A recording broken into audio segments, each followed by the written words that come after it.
আসন্ন কাউন্সিলর ইলেকশনকে কেন্দ্র করে আসলে তার উপরে আমরা এখন কিছু পাইনি। আপনারা জানেন যে 3 দিন আগেকার ঘটনা, আসামি অ্যারেস্ট করেছে, জিজ্ঞাসাবাদ করেছে।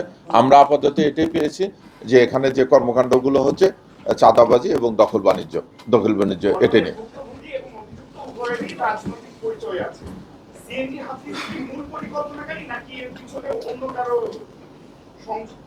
না, এখন পর্যন্ত আমরা সিএনজি হাফিজকেই পেয়েছি। এর কারণে হয়তো ওনাকে যদি আমরা আইনের আওতায় নিয়ে আসতে পারি, গ্রেপ্তার করতে, জিজ্ঞাসাবাদে যদি কারো নাম আসে, অবশ্যই আমরা তাকেও আইনের আওতায় নিয়ে আসবো।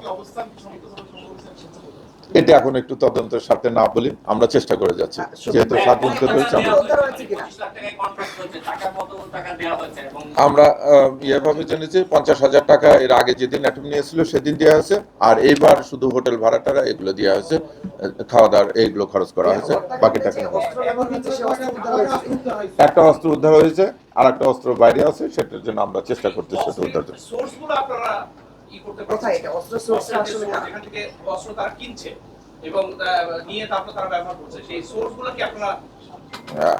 আমরা যেহেতু অস্ত্র উদ্ধার করতেছি, সোর্স জেনেই তো অস্ত্র উদ্ধার করছে। অস্ত্রটা উদ্ধার করলে জানা যায় যে এটা লাস্ট রিসোর্সটা কোথায় বা কোথা থেকে আসছে, এটা আমরা জানতে পারতেছি। এটা তো অবশ্যই একটা কনক্লুশন।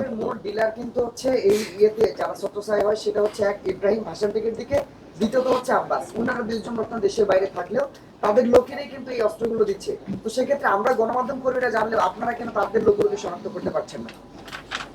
ভাই, আপনি যেটা বললাম যে অস্ত্র উদ্ধার হলো, সেই লোকটা আসলে কোন ব্র্যান্ডিং এ অস্ত্র উদ্ধার করতেছে বা কে? আপনি বললেন যে তারা বিদেশে আছে।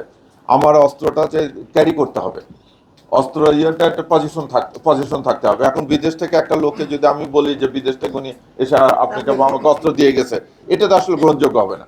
গ্রহণযোগ্য হবে যার কাছ থেকে আমরা অস্ত্রটা রিকভারি করছি বা যে ব্যবহার করছে, তার সেই পর্যায়ে অস্ত্র যেহেতু উদ্ধার হচ্ছে, আসামি গ্রেপ্তার হচ্ছে, ব্যবহারকারী বা ক্যারিয়ার, এটা তো তাদেরকে আমরা গ্রেপ্তার করতেছি, আইনের আওতায় নিয়ে আসতেছে। এখানে তো কাউকে হাইড করার কোনো প্রশ্ন আসে না। ধন্যবাদ সবাই।